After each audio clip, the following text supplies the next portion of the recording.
fait, vous ne voyez pas mes feuilles, là, j'espère.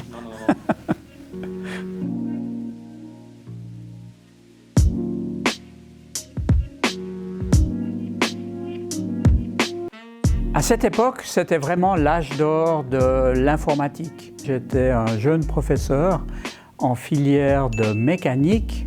Et à cette époque-là, on parlait beaucoup de CIM, donc du Computer Integrated Manufacturing. Il y avait un appel lancé par la Confédération pour développer des centres CIM en Suisse. Le canton de Fribourg, qui voulait postuler, a créé une association appelée l'Association pour le perfectionnement et la promotion des techniques informatisées, APPETI. En fait, c'est l'ancêtre de FRIOP.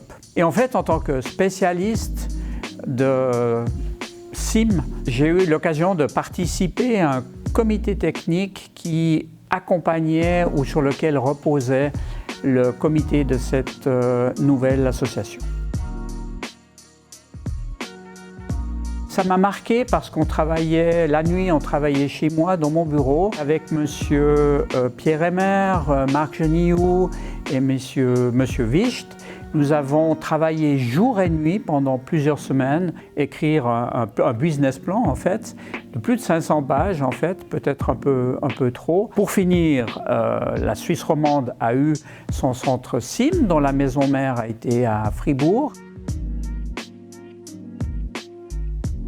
J'ai toujours eu un regard un peu particulier pour des entreprises qui collaboraient avec des instituts de notre école ou des centres de compétences de notre école. On peut citer par exemple DAU, Enoki, Suibrace et puis Mobot.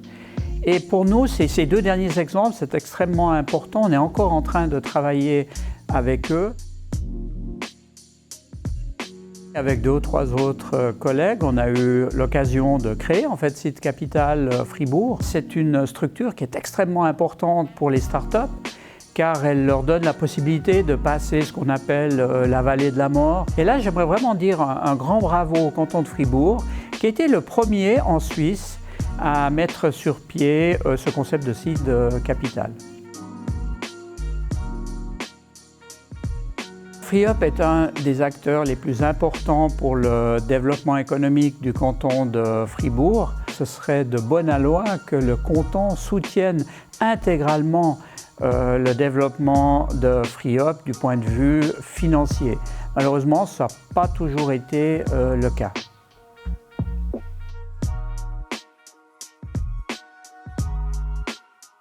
C'est qu'ils puissent faire plus que je n'ai pu le faire, vraiment soutenir cet esprit entrepreneurial auprès des étudiants, qu'ils aient la niaque d'entreprendre de façon à ce que l'on ait beaucoup plus de spin-offs qui sortent de cette école et surtout des spin-offs qui ont la chance d'être soutenus d'une part par FRIOP et d'autre part, pourquoi pas, par Seed Capital Fribourg.